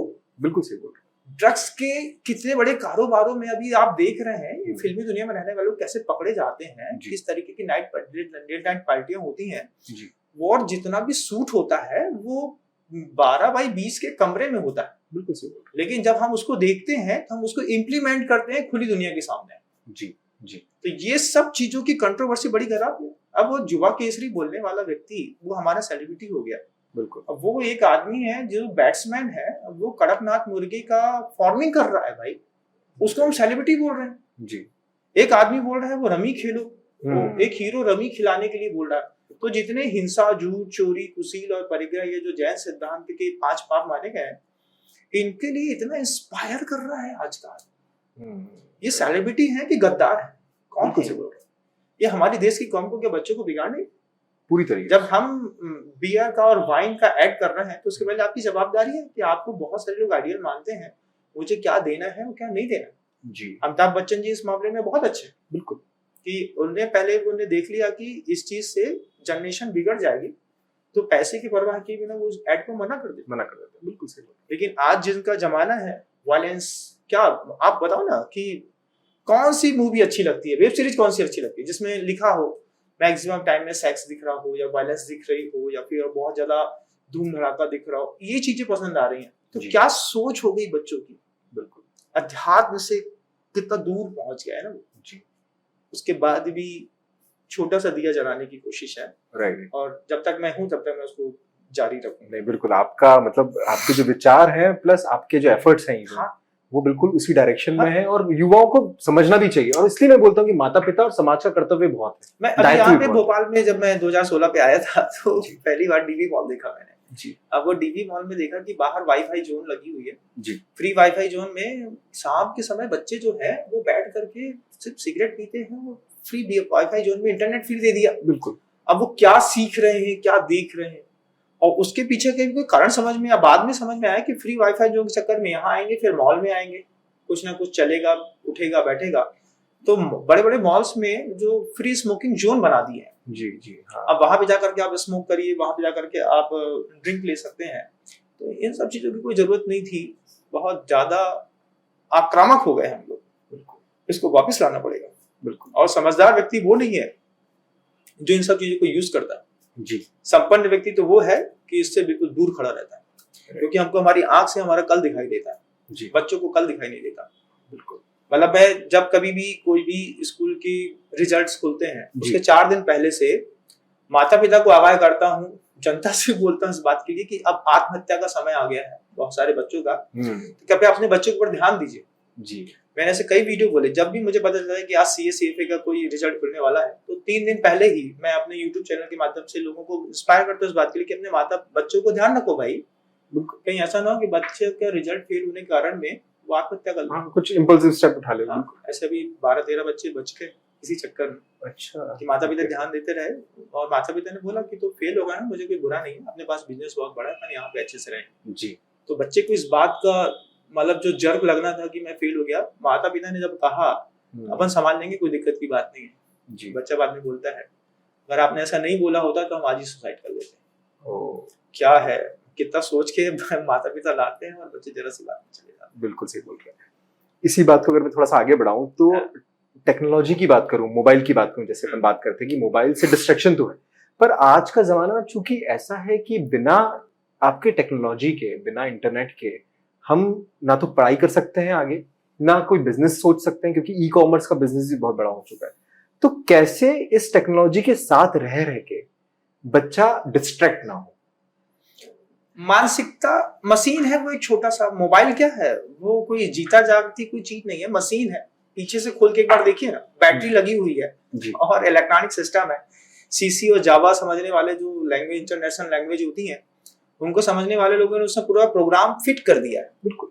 अब फिट प्रोग्राम में हमको थोड़ा भी समझ में आए कि ये मशीन है और कुछ नहीं, तो टेक्नोलॉजी का सदुपयोग करना या दुरुपयोग करना ये दिमाग के ऊपर खेल है, डिपेंडेंट है। ये दिमाग एड के ऊपर डिपेंडेंट है। हम जैसा एड देखते हैं, क्योंकि उपभोक्तावाद की नीतियां बदल गई हैं।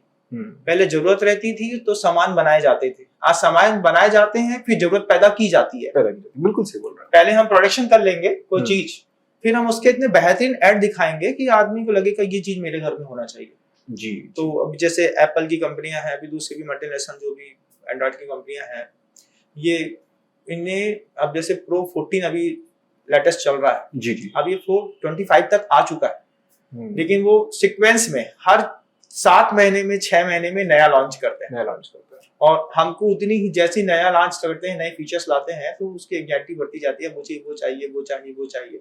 और माता पिता का कितना पैसा बर्बाद होता है। अपन उसको सिर्फ मशीन समझें, ज्यादा नहीं, और नियंत्रित रहने के लिए आज भी मैं समझता हूँ कि अगर अपन पूजा प्रार्थना, थोड़ा मेडिटेशन करते हैं, गाइडेड मेडिटेशन भी करते हैं, तो बहुत चीजों से बचा जा सकता है। राइट, मतलब हम उससे कंट्रोल ना हो, हमें उसको कंट्रोल करना चाहिए, हमें पता होना चाहिए कितना यूज करना है, कितना। गुरुदेव कहते थे हमेशा कि डिटैचमेंट ही मेरी दुनिया की सबसे बड़ी सुप्रीम पावर है जी। मतलब जैसे हम लोग हैं, अब कोई इलेक्ट्रॉनिक मीडिया का कोई भी चीज मुझे पता नहीं रहती, लेकिन उसके बाद भी जब सामने आने वाला व्यक्ति मुझे कुछ बताता है, यूज तो नहीं करते, लेकिन सामने वाला व्यक्ति जब कुछ बताता है तो सब समझ में आता है, ऐसा हो रहा है, ऐसा हो रहा है, ऐसा हो रहा है।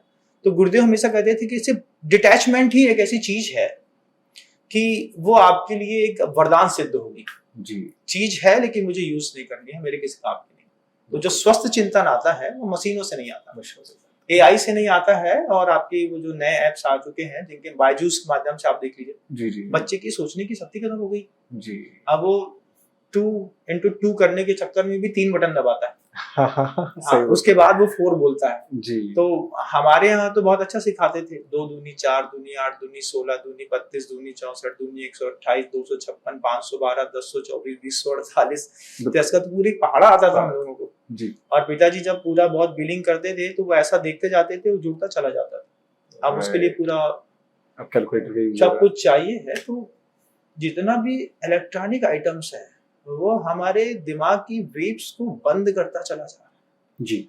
और जो समझदार लोग हैं वो उसको यूज नहीं कर रहे हैं, और कुछ जो बहुत अच्छे लोग हैं, जैसे मान लीजिए पिता ने ये सोचा कि मुझे अपने बच्चे को एंड्रॉइड यूज करने नहीं देना है जी, तो घर से कॉर्पोरेशन नहीं मिलता है।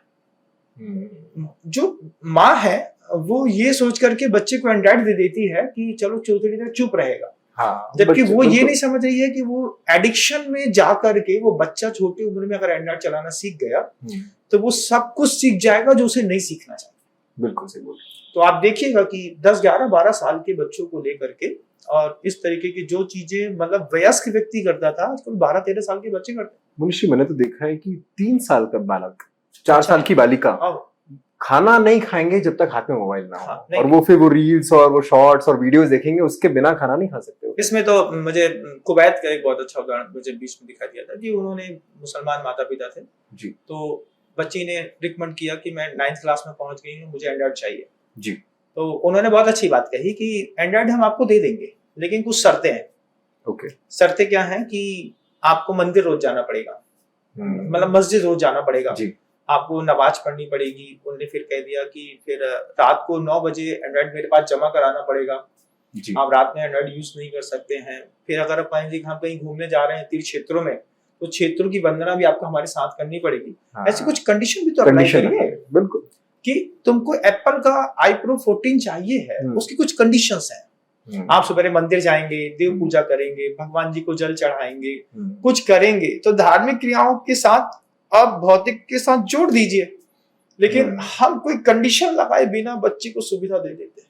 बिल्कुल। बच्चे ने बुलेट मांगी, हमने बुलेट दे दी, इजीली मिल जाती सारी चीजें, बहुत इजी गोइंग। और वो 20 साल का बच्चा बुलेट चला करके ट्रक के नीचे आ गया, हमारा तो पैसा भी गया और जान भी गई ना। जी जी। अगर हमने इसको बांध दिया होता उसको कि रात में 9 बजे तुम एंड्रॉइड हमारे पास दे दोगे, प्रो 14 चाहिए हम दे देते हैं जी, 9 बजे के बाद नहीं चलाओगे। और एक घर के अंदर एक जोन होना चाहिए कि रात को 9 बजे के बाद सबके मोबाइल इसी पे यहाँ पे आकर के रुक जाएंगे और यहीं पे आप वो चार्ज होंगे और यहीं रखेंगे। हम रात में एंड्रॉइड यूज नहीं करेंगे, बगल में रख के सोता है आदमी। बिल्कुल बिल्कुल। अब वो नेट की जो वाइब्स आती रहती है उससे आंखों का रेडिएशन, आप सोचो कि एंड्रॉइड के चक्कर में 300 अरब रुपए का चश्मे का व्यापार बढ़ गया। अच्छा, हाँ ओके। अब वो नीली लाइट रात में अंधेरे में चल रही है तो विजन खराब हो रहा है, रेटिना खराब हो रहा है, तो उसके चक्कर एक से दूसरी चीजें जुड़ी हुई है। तो अब वो 300 करोड़ रुपए का जो 300 अरब रुपए का जो चश्मे का व्यापार बढ़ा,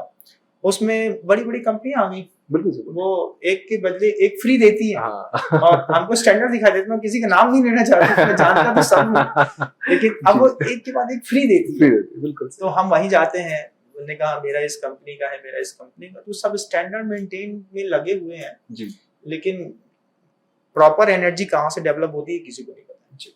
आपने भी बात करी जैसे धर्म क्षेत्र हमें जाना चाहिए और मंदिर जाना चाहिए। हाँ।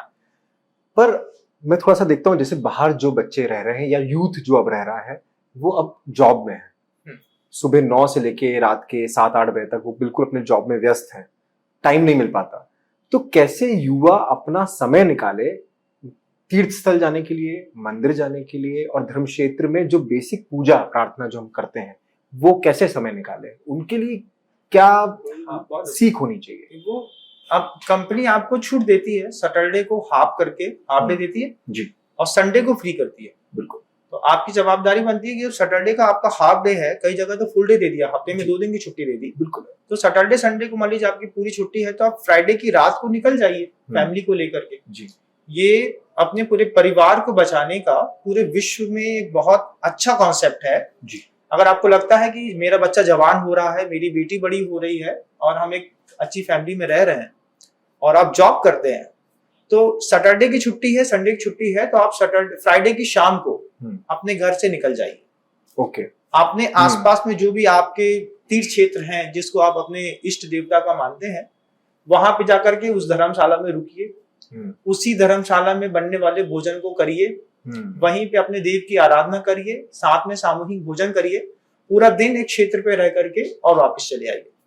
आप चाहे तो महीने के लास्ट वीकेंड में भी इसको कर सकते हैं, आपको लगता है तो आप मंथ के एंड में कर सकते हैं, लेकिन आपको करना जरूर है। ये परिवार का संगठन बना के रखता है जी। धार्मिक क्षेत्र जो है, मंदिर सिर्फ मंदिर नहीं है जी, मंदिर पूरी लाइफ मेंटेन करने के बहुत सारे साधन हैं, जहां पर हम बहुत सारे लोगों से मिलते हैं, बहुत सारे लोगों का दर्द समझते हैं, बहुत सारे लोगों को सहयोग करते हैं, अपनी अहिंसा सत्य औचौर के पीछे भी उसके ऊपर काम करते हैं। वहां से हमको प्रभावना के रूप में जब कुछ सुनने मिलता है, हमारा दिमाग बदलता है जी। गुरुओं के पास जाते हैं, जैन समाज में तो बहुत खूबसूरती है इस बात की कि गुरु ने पूरी समाज मेंटेन करके रखी है। राइट। लेकिन अन्य मतों में तो मतलब गुरुओं को अपने भक्तों से कोई मतलब नहीं है। ओके। मतलब बहुत सारे ऐसे समाज मिल जाएंगे कि आप वहां जाएंगे गुरु के पास तो वो आपसे पैसा लेंगे, आपकी पूजा कर देंगे, आपको फ्री कर देंगे। अच्छा हाँ। लेकिन हाँ राइट, पैसा लिया 500 रुपए दे दीजिए, हम आपकी पूजा कर देते हैं। जी। तो आपने चढ़ावा चढ़ाया, उसने पूजा कर दी, आपको आधा नारियल दे दिया। अभी तो ऑनलाइन बुकिंग भी चल रही है, सब करने लगे हैं। हाईटेक जमाना हो गया पेटीएम है। कर दीजिए और आपकी हम आपके नाम से पूजा भी कर देंगे। हाँ, ये ऐसा नहीं है, लेकिन जैन धर्म में ऐसा है नहीं। जैन धर्म में भगवान और भक्त के बीच में किसी पुजारी का रोल नहीं है। जी। जैसे मेरे पास बहुत सारे लोग आते हैं तो मुझको उनसे कुछ नहीं चाहिए, लेकिन मैं उनको प्रॉपर गाइड करता हूँ, तुम्हें ऐसा करना चाहिए, तुम्हें ऐसा करना चाहिए, और बांध के रखता हूँ। मतलब बहुत सारी जनता, पूरे देश की जैन समाज की जनता जुड़ी हुई है, तो उनको बांध के रखना, समझाना और मंदिर जाकर के उनको अपने आप को संतुलित करने की प्रेरणा देने तक सीमित है बीच का आदमी, मीडिएटर।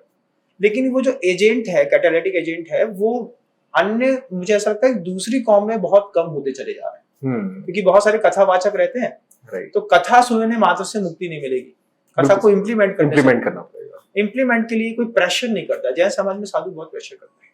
जी जी। और उसका आप देखेंगे इस बात का रिजल्ट कि अच्छे संपन्न लोग हैं, पढ़े लिखे हैं, और आईएएस लॉबी में बहुत बड़ी पैठ है।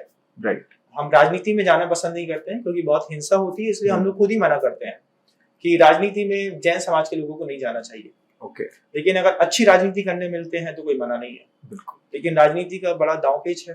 राजनीति करते करते कितने लोगों की हिंसा हो जाती है, कितने लोगों को मारना पड़ता है, क्या कुछ होता है जी, वो मैं अपने मुख से नहीं कहना चाहता, मुझे अच्छा नहीं लगेगा। राइट।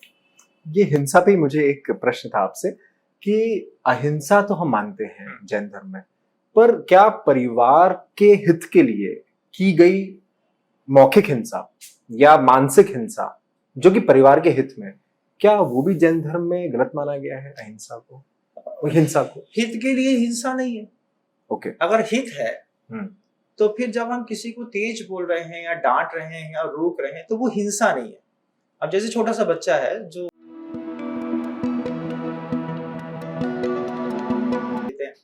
अब ठंडी के दिनों में ठंडे पानी से हमने उसको साफ किया तो वो रो रहा है, तो वो रो रहा है, इसका मतलब वो हिंसा नहीं है। उसको सुखी करने के लिए भी थोड़ा सा रोना जरूरी है, तो वो ठीक है। अगर हित के लिए कोई दबाव दिया जा रहा है, किसी चीज से रोका जा रहा है, तो बहुत अच्छी बात है। लेकिन मान लीजिए हम ईर्ष्यावश कुछ करते हैं, क्योंकि घर के अंदर भी ईर्ष्या आकार ले लेती है, भाई भाई से चिढ़ने लगता है, पिता पुत्र के बीच में बहस हो जाती है जी। तो वो जो वायलेंस है, वाइस वायलेंस, इमोशंस वायलेंस, ये हमारे यहाँ बिल्कुल अलाउड नहीं है। ओके। और अगर आप इमोशंस वायलेंस घर के अंदर करते हैं, इमोशंस वायलेंस तो वाइस वायलेंस से भी ज्यादा खतरनाक है। ओके। वाइस वायलेंस में तो मैंने वो चिल्ला दिया, राइट, आपने उसको सुन लिया, आपके दिमाग में मेरे बारे में गलत चीज फीड हो गई जी। इमोशंस वायलेंस में घर के अंदर एक दूसरे से कोई बात नहीं करता है। हाँ, राइट। इमोशंस वायलेंस में टीवी सामने चल रही है जी जी, पापा भी बैठे हैं, मैं भी बैठा हूँ, मेरे साथ 2 लोग और भी बैठे हैं। पापा न्यूज़पेपर पढ़ रहे हैं, मम्मी सीरियल देख रही है, मैं जाकर के वहां पे अपना एंड्रॉइड चला रहा हूँ, और बिल्कुल शांत माहौल है जी जी जी। उस शांत माहौल ना होकर के वो अंदर ही अंदर हर आदमी एक दूसरे के इमोशंस को वायलेंस करने में लगा हुआ है। बिल्कुल सही। तो ये इमोशंस वायलेंस के ऊपर मैंने लोगों को बहुत इंस्पायर किया, और अभी भी करता हूँ कि इमोशंस वायलेंस घर के अंदर नहीं होना चाहिए। क्योंकि वो जैसे मतभेद हो सकते हैं पर मनभेद नहीं होना चाहिए। और मान लीजिए मनभेद हो रहा है तो मनभेद को कैरी करने का क्या साधन है। जैसे मान लीजिए हमको किसी से लड़ाई करना है, तो लड़ाई करने वाला व्यक्ति सबसे पहले संवाद बंद करता है जी। मुझे तुमसे भिड़ना है तो मैं तुमसे बात करना बंद कर दूंगा। तो घर के अंदर ये संवाद का अभाव बहुत ज्यादा होता है जी जी। पिता पुत्र में देखिए कि पापा रोटी खा रहे हैं, खाना खाने के लिए आए हैं, तो बच्चा दूसरे कमरे में चला जाता है जी। अपनी बेटी को बात नहीं करनी है तो अपने ऊपर कमरे में चली जाएगी, दरवाजा बंद कर देगी। अब आप पूछ नहीं सकते कि आप कमरे में क्यों बंद हैं। बिल्कुल। ये इमोशंस वायलेंस घर के अंदर बहुत होता है। फिर वॉइस वायलेंस होता है, उसके बाद एक्शन वायलेंस होता है। ओके। और फिर उसके बाद वायलेंस की कोई सीमाएं नहीं है। जब ये तीनों हो चुके होते हैं तो कुछ भी हो सकता है जी जी। सही बोल रहे हैं। तो सबसे पहले इमोशंस वायलेंस पे कंट्रोल करना है। अब अपने बच्चे को, मतलब बहुत सारी ऐसी चीजें, बच्चा कुछ मांग रहा है, हमने नहीं दिया जी, तो उसको हर्ट हो रहा है। तो मैं हमेशा माता पिता से कहता हूँ कि अपने बच्चों से झूठा कमिटमेंट मत करिए। राइट। बच्चे बहुत सीधे और सरल होते हैं, आपने एक बार उनको झूठा कमिटमेंट किया, वो हर्ट कर दिया अंदर। और छोटी उम्र में बच्चे के शब्दों से आप प्रतिकार नहीं देख पाते, लेकिन वो जो भावनात्मक प्रतिकार होता है जी। और फिर बड़े होकर के जब उस चीज को, वो दर्द को शो करते हैं सबके सामने कि बचपन से लेकर के आज तक आपने मेरे लिए इमोशंस ही तो वायलेंस किया है, हाँ, अब मुझे आपसे कोई मतलब नहीं है, तब वो लगता है कि हमने बहुत गलती कर दी जी जी जी। तो मैं हमेशा कहता हूँ कि आप अपने बच्चों से झूठा कमिटमेंट मत करिए। मान लीजिए आप बाहर जा रहे हैं, बच्चा ने पूछा कि पापा आप कहाँ जा रहे हैं? जी। हमने कहा बेटा मैं फलानी जगह जा रहा हूँ, मान लीजिए दिल्ली जा रहा हूँ। बच्चा बोलता है मैं भी चलूंगा। अब आपको लग रहा है कि इसको लेके नहीं जाना है, लेकिन आपने प्यार से बोला अच्छा तुम अपनी तैयारी कर लो। हाँ। अब एक छोटी चीज आपने कह दी, अच्छा चलो तुम अपनी तैयारी करो, मजाक में कहा जी। लेकिन आपका मजाक का शब्द जब बच्चा अपने अंदर दिल पे लेता है, पापा ने कहा है चलो, तो फिर वो कितना एक्साइटमेंट रहता है उसका। मम्मी मेरा बैग कहाँ है, मेरे शूज कहाँ है, मेरे सॉक्स कहाँ है, मेरा टिफिन कहाँ है, मैं ये वाली शर्ट लेकर के जाऊंगा, मैं सब कुछ करके आऊंगा। अब आपको तो ये लगा कि चलो बच्चा अपने में बिजी हो गया, अचानक आपने धीरे से अटैची उठाई, अपनी गाड़ी पकड़ी, वो निकल ली, चले गए। लेकिन आपके जाने के बाद आपने देखा कि क्या हो रहा है। आपके जाने के बाद उस छोटे से बच्चे के कितने सारे इमोशंस हर्ट हो रहे हैं। मैंने कितनी देर तक अपने शूज साफ किए, सॉक्स साफ किए, मैंने अपने 3 कपड़े रख लिए, मैंने अपना अंडरवियर रख लिया, मैंने बैग पैक कर लिया, मैंने खाना पैक कर लिया और पापा छोड़ के चले गए। अब वो जब बाद में रोता है, वो जो हर्ट होता है, वो मेंटल ट्रॉमा जो होता है, हाँ बहुत प्रेशर देता है वो। फिर बाद में 1 बार 2 बार 3 बार किया, चौथी बार उस बच्चे की आपके प्रति धारणा बन जाती है कि ये मुझसे हमेशा झूठ बोलते हैं, ये मुझे हर्ट करते हैं। और ऐसे में धीरे से फिर डिटैचमेंट शुरू होता है, और डिटैचमेंट होते होते होते एक वक्त आता है कि आप हो नहीं हो मुझे कोई फर्क नहीं पड़ता है। राइट। हाँ। तो हम अपने घर के अंदर ये कंडीशन छोटी उम्र में पैदा करते हैं। तो छोटे बच्चों का इमोशंस वायलेंस मत करिए, नहीं करना है, साफ मना कर दीजिए बेटा हम तुमको लेके नहीं जाएंगे। उसको सेटिस्फेक्शन तो है कि पापा ने बोला है नहीं लेके जाएंगे तो नहीं लेके जाएंगे जी। शाम को बोला है कि अगर मान लीजिए मैं तुम्हारे को एक नई शर्ट दिला दूंगा, तो फिर आपकी जवाबदारी है आप अपने सारे चीजों को छोड़ करके उसको वो चीज दिलाई करिए। बिल्कुल। तो ये झूठ और इमोशंस वायलेंस माता पिता मजाक में करते हैं, लेकिन बाद में जिंदगी मजाक बन जाती है। मुनीष जी, जो दिनचर्या रहती है आचार्य श्री की, मुनीष श्री की, बहुत लोग जानना भी चाह रहे थे, मतलब YouTube पे कमेंट भी आया था कि कैसा जीवन रहता है दीक्षा धर्म के बाद, कैसी लाइफस्टाइल रहती है, सुबह से लेके शाम तक कैसा जीवन व्यतीत करते हैं, वो थोड़ा संक्षिप्त में अगर आप। प्राय करके रात में 2:30 बजे उठना होता है हमारा। 2:30 बजे? रात में 2:30 बजे उठता हूँ, तो आधे घंटे का वो प्रतिक्रमण होता है। रात में सोते सोते मानसिक कोई अपराध हो गया हो, या फिर सोते समय मेरे शरीर के माध्यम से कोई जीव मर गया हो, कुछ हो गया हो, तो आधे घंटे प्रार्थना करके प्रतिक्रमण, तो 2:30 से 3 बज गया जी। 3 बजे के बाद करीब 1.25 घंटे से 1.5 घंटे के बीच का मेडिटेशन रहता है। ओके। तो वो 3 से 4:15 बज गया। 4:30 बजने के बाद स्तोत्र पाठ रहते हैं, उसमें करीब 1.25 घंटा और लगता है। ओके। तो 4:30 बजे के बाद वो 5:30 या 5:45 बज गया जी। 5:45 बजे के बाद साधु जब सूरज निकल चुका होता है, तो वो अपने पाटे से नीचे उतर के अपना कमंडलू, जिसमें लकड़ी का होता है जी, और उसमें सिर्फ गर्म उबला पानी रहता है। ओके। छना, उबला और गर्म, ओके, तीनों पानी, मतलब 3 कंडीशन अप्लाई रहती है। वो पानी रहता है, तो उसके साथ जो है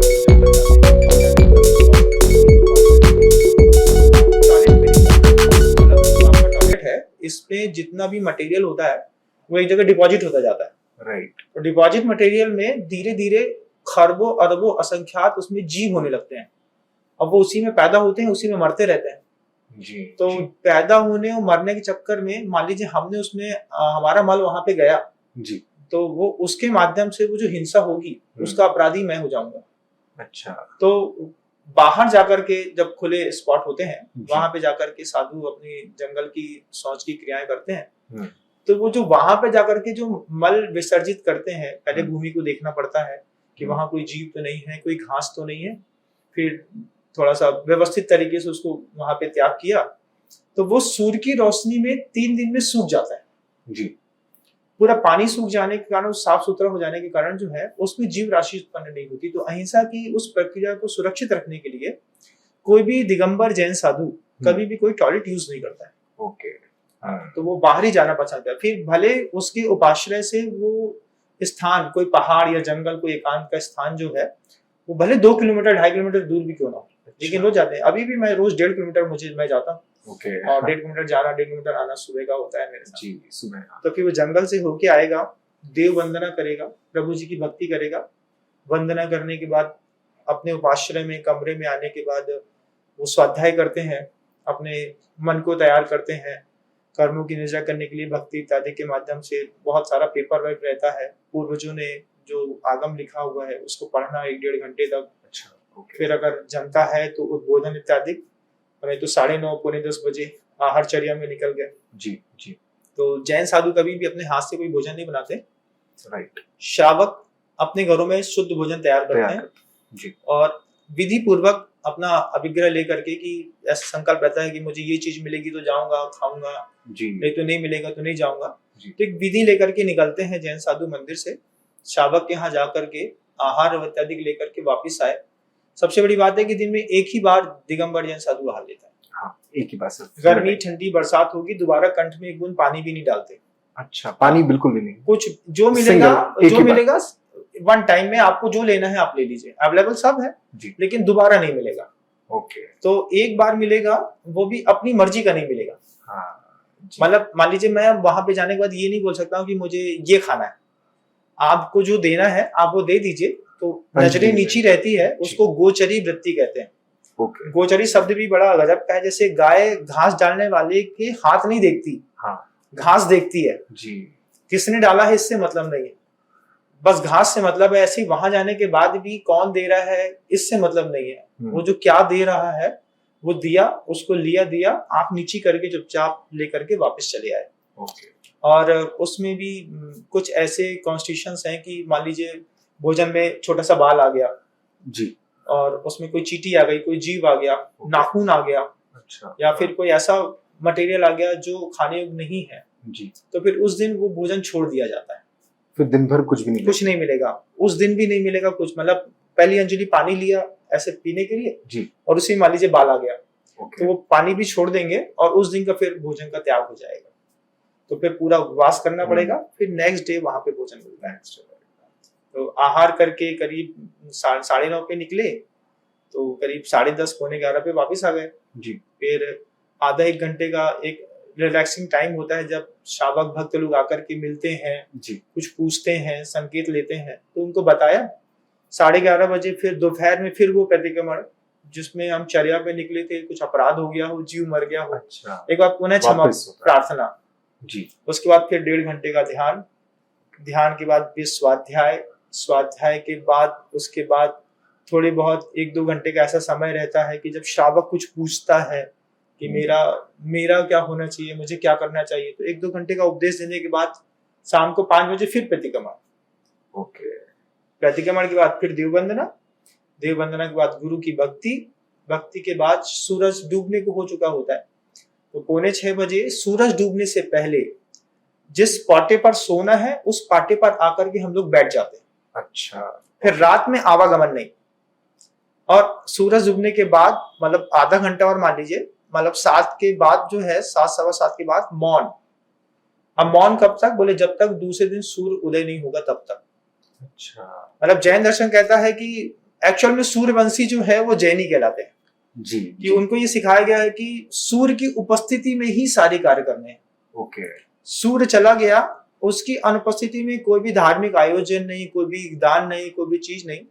तो जितने भी जैन हैं वो सूर्य से चलते हैं। रात्रि भोजन भी हमारे यहाँ सूर्य से चलता है। बिल्कुल। तो ठंडी गर्मी बरसात में फर्क पड़ता है। गर्मियों में 7 बजे सूर्य डूबता है, हाँ। तो 6:45 बजे तक लोग ले लेते हैं, श्रावक ले लेते हैं जी। ठंडी में 5 बजे डूबता है तो 5 बजे ले लेते हैं। बरसात में 6 सवा 6 का टाइम रहता है, तो टाइम एडजस्ट करते रहते हैं। लेकिन हर क्रिया जो भी करेंगे वो सूर्य की रोशनी करेंगे। सूर्य चला गया, हर धार्मिक अनुष्ठान बंद।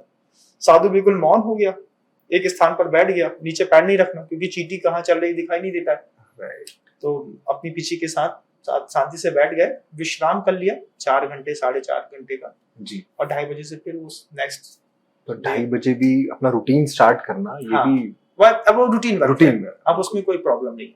बिल्कुल। मतलब रात में 1 सवा बजे नींद खुल ही जाती है, 9:15 9:30 पे भी सोएंगे तो निश्चित 1:15 बजे 1:30 बजे नींद खुल जाती है। 2:30 बजे से तो टू बी मस्ट कंपल्सरी, क्योंकि इतने सारे काम रहते हैं कि उसके बिना तो बात बनती नहीं है।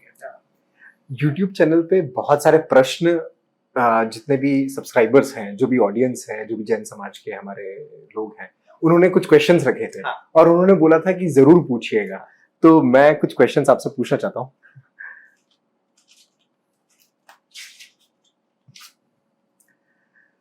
बहुत बेसिक बेसिक क्वेश्चंस हैं, पर उनके मन में भावना थी कि जैन मुनि हमारे हाँ। जैन आचार्य श्री इसका उत्तर दे।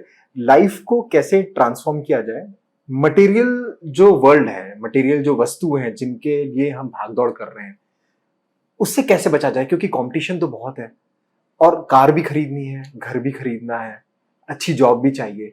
तो स्पिरिचुअलिटी को कैसे अंदर डाला जाए और मटेरियलिस्टिक चीजों से कैसे दूर हुआ जाए? अपेक्षाओं को कम करना पड़ेगा जी। इच्छाएं अनंत हैं जी। लेकिन अनंत इच्छाओं की पूर्ति नहीं हो सकती।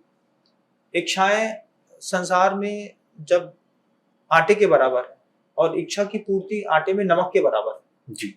तो उसके बीच में जो बैलेंस बनाने के लिए जो है हम मंदिर जाते हैं, अच्छे गुरु के पास रहते हैं। और गुरुदेव तो हमेशा इस बात को कहते थे कि अपने से छोटे लोगों को देखो तो सुखी रहोगे, जी। बड़े लोगों को देखोगे तो बहुत दुखी रहोगे।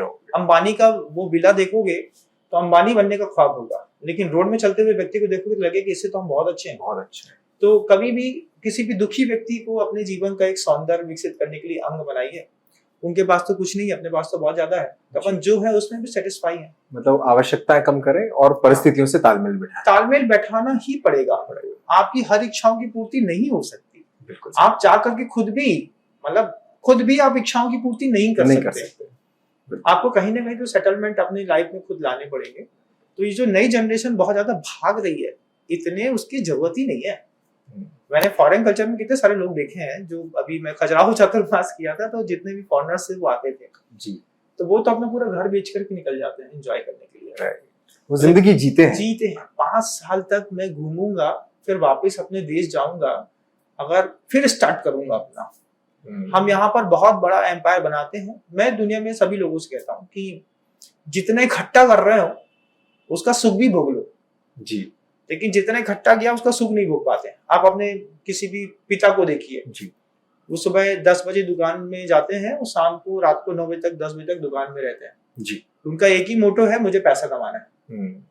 अब उनने मान लीजिए 5 करोड़ का बंगला बनाया हुआ है, गाड़ी है, घोड़ा है, अच्छी वाइफ है, अच्छा किचन है, अच्छा एलईडी मान लीजिए आपने होम थिएटर लगाया है, उसका सुख भी तो भोगो जी। टाइम नहीं है उसके लिए। बस वो ये है कि जैसे मान लीजिए शरीर का कोई एक अंग फूल गया तो वो बीमार हो गया आदमी को। अब हमारे घर के ही बड़े बुजुर्गों को सिर्फ पैसा कमाने का एडिक्शन है जी जी। हम तुम्हारे लिए तुम्हारे लिए तुम्हारे लिए, जिंदगी अपने लिए, उसको जीने की अंदाज नहीं है और भौतिक संसाधनों से कुछ होता नहीं है जी।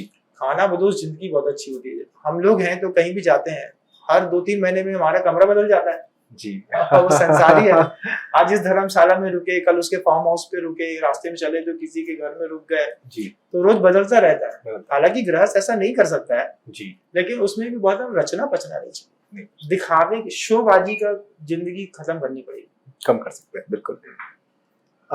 जैसे देखा जाए कि डेली जैनिज्म की अगर मैं प्रैक्टिस करना चाहते हैं कोई, तो ऐसे कौन से स्क्रिप्चर्स हैं या ऐसे कौन से लेख हैं, ऐसी कौन सी धार्मिक किताबें हैं जो वो पढ़ सकते हैं बेसिक को समझने के लिए? आप वैसे आचार्य जिनसेन स्वामी ने अपने पद्म पुराण में लिखा हुआ है कि आपको गुरुमुख से सबसे पहले रत्करंडक सावकाचार ग्रंथ को पढ़ना चाहिए।